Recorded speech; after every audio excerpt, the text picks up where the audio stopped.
আপনার ফ্যান্সরা তো আপনাকে মানে আপনার পাশে শান্তিকে অনেকেই মানতে চায় না, অনেকে আবার অ্যাপ্রিশিয়েট করছে। তো যারা মানতে পারছে না শান্তিকে আপনার সাথে জুটি হিসেবে, তারা সবাই হচ্ছে আরোহী মিমকে চায়, যে আরোহী মিমকে দেখবো। বলেন কি?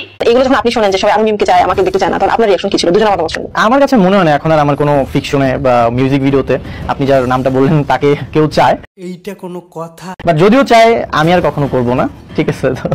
আর ওর সাথে কাজ করছি, একটা কাজ হয়েছে, যদি ইন ফিউচার আরো কাজ করা হয় অবশ্যই করব। আচ্ছা, কাজ করে তো খুব ভালো লাগছে। আর এখন আসলে একজনের সাথে তো সীমাবদ্ধ নয়, যেহেতু আমরা আর্টিস্ট, তো সবার সাথে কাজ করতে হয়। তাই সো এখন পর্যন্ত জীবনের সবচেয়ে বড় ভুল কি ছিল? সবচেয়ে বড় ভুল ছিল আমার লাইফে ভুল মানুষকে ভালোবাসা।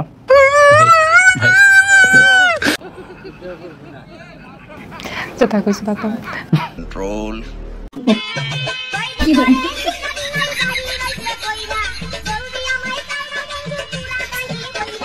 মিরাজ ভাইয়া শেখা খাইছে, আমরা গেছি যাই না।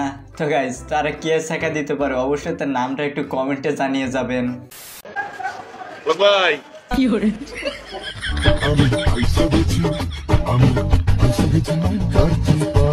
আচ্ছা, যে যাই বলেন না কেন, তার তাগানোর রিয়াকশনটা কিন্তু দেখার মতো ছিল। আচ্ছা, ব্রাজিল সাপোর্ট করার কারণ কি? আমাদের দুইটা কারণ বলেন। একমাত্র কারণ হচ্ছে নেইমার, আর দ্বিতীয় মাত্র কারণ হচ্ছে রোনালদো। রোনালদো তো ব্রাজিলের না।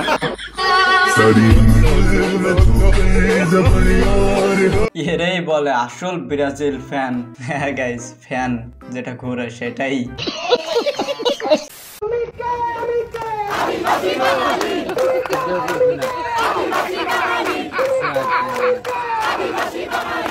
তাই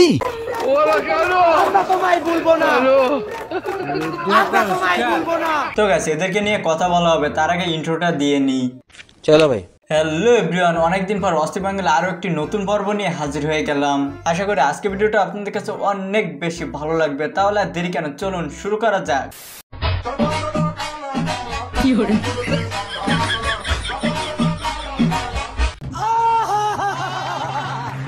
এতদিনে তাহলে গানটা পূর্ণতা পেল, কি বলেন বন্ধুরা?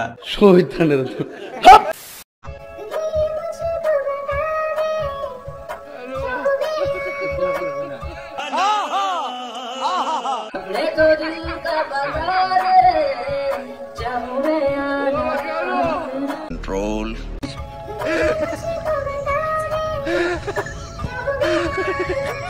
আমাদের জাতীয় সঙ্গীত নিয়ে এত তর্ক বিতর্ক না করে এটাই আমাদের জাতীয় সঙ্গীত বানাই দিলে কেমন হয়?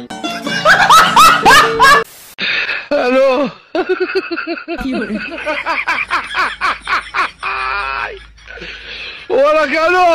ওই তো আমাদের অপূর্ব ভাইয়ের সাথে ভিডিও করতে পেরে পুরাই গর্ভবতী হয়ে গেছে। আর অপূর্ব ভাই একটাই কথা মনে মনে ভাবতেছে, কিরে ভাই ক্লিক মারে না কেন?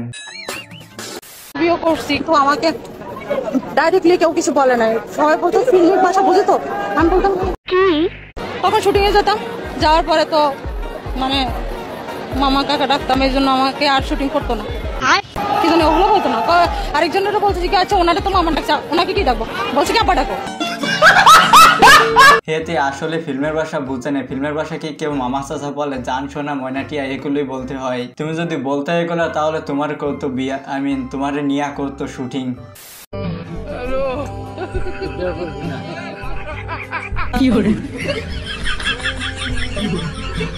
কি মোহব্বত, আহারে।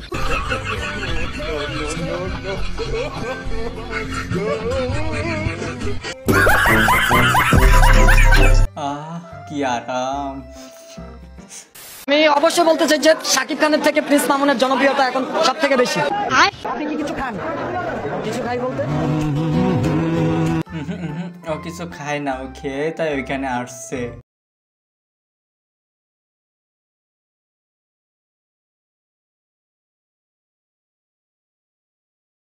তো রুকো যারা, সবার করো। শাকিব খান ভাইয়া, আপনি যদি এই ভিডিওটা দেখে থাকেন, আপনাকে আমি অনেক ছোট করে কথা বলছি শাকিবিয়ানদের উদ্দেশ্যে এবং শাকিব খানের উদ্দেশ্যে আমি এক কথা সরি বলতেছি। তাই কাউয়ার গায়ে যতই ময়ূরের পাখা লাগাও না কেন, কাউয়া কাউয়াই থাকে, কাউয়া কোনোদিন ময়ূর হয় না। তো শাকিব খান ময়ূর ছিল, এখনো ময়ূর আছে। এতদিন আমি কাঠের চশমা পরে ছিলাম, এই যে আমি চশমাটা খুলে ফেলছি। সবাই আমাদেরকে চ্যাংচুংচা চিৎকার করে বলে তোমরা হচ্ছেন চাইনিজ, এরকম। আমরা আদিবাসী, আমরা এই জায়গায় আদিবাসী, আমরা আদিবাসী হিসেবে স্বীকৃতি, যে আদিবাসী হিসেবে বাঁচতে চাই। তাই আমি রাস্তা দিয়ে হেঁটে যাচ্ছি নর্মালি, কোচিং এ আসছি। আমি যখন কোচিং করতেছি তখন হচ্ছে মানে কি বলবো, ভদ্রবেশী ছেলে, মানে ভদ্র পরিবারের ছেলে, শিক্ষিত ছেলে মনে হয়, ইউনিভার্সিটিতে পড়ে মনে হয় ছেলে। ওই ছেলে আমাকে বললো দেখি আমি হাসি হাসি চলে যাচ্ছে, ঠাট্টা করতেছে, এরকম এরকম করে ঠাট্টা করতেছে। এইটা কোনো কথা? বাইরে ভাই বলছি আবার হাসার কি দরকার ছিল? আপুটা লজ্জা পাইছে না?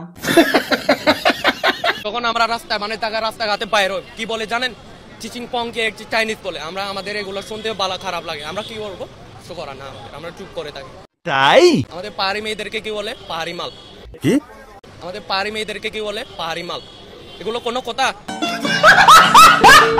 এখানে পাহাড় থেকে সেনা শাসন তুলে নাও, এরপরে বাঙালিদের তুলে নাও, আমাদের পাহাড় লাগবে। আচ্ছা আমাদের জিএসটি চট্টগ্রাম আমাদের, কারো পাবেন না জিএসটি আমাদের হতে হবে।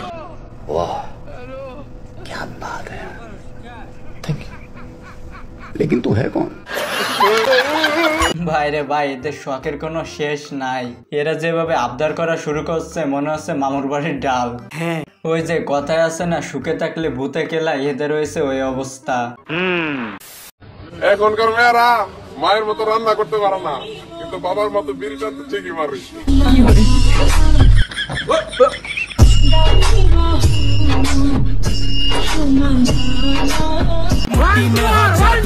বাপের মতো বিড়ি টানা শিখেছে, আবার সেটা বাপের টাকা দিয়েই খাচ্ছে।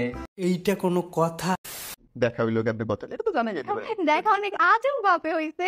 নর্মালি তো আর কি আমি রেস্টুরেন্টে কারো দিকে তাকাই মাকাই না। তাই শুধু খাবারের দিকে গোগ্রাসে ডিরেক্ট খাবার। কি ভালো মেয়ে, অনেক ভালো মেয়ে।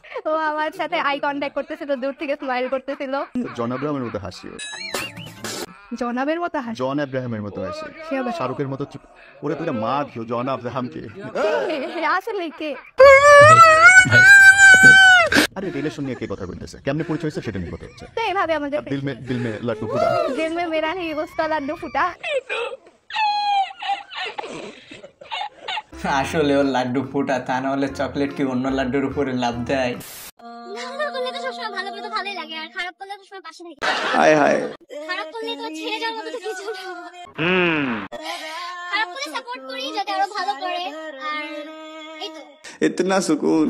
এরকম সাপোর্ট করার মতো লাইফ পার্টনার সবার জীবনে একটা করে আসুক। আমি শাশুড়ির বাজারের টাকা পর্যন্ত মাইরে দিচ্ছি, বেশি মারি নাই, ওই সিগারেট কিনতাম, বেশি বাজার করতে আমার দিত না। শাশুড়ি মনে টের পাইয়া গেছে যে আমি টাকা চুরি করে সিগারেট কিনছি।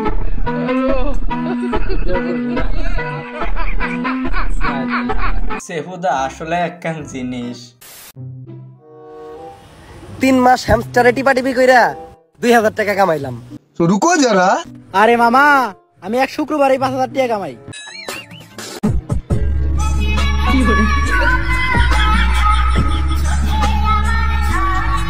যারা হ্যামস্টার ইউজার ছিল আমি শুনছি তারা খুব অল্প পরিমাণ টাকা পেয়েছে, আর তাদের সামনে যদি এরকম কথা বলা হয় তাদের রিয়াকশন ঠিক তো এরকমই হবে। ইয়েস। তো গাইস, আজকে ভিডিওটি ছিল, ভিডিওর কোন অংশটা সব থেকে মজা ছিল অবশ্যই কমেন্টে জানাবেন। আর আমাদের চ্যানেলে যারা এখন নতুন আছেন প্লিজ ভাই চ্যানেলটা সাবস্ক্রাইব করে দেবেন। তো সবাই ভালো থাকেন, সুস্থ থাকেন, দেখা হবে পরবর্তী ভিডিওতে। ধন্যবাদ।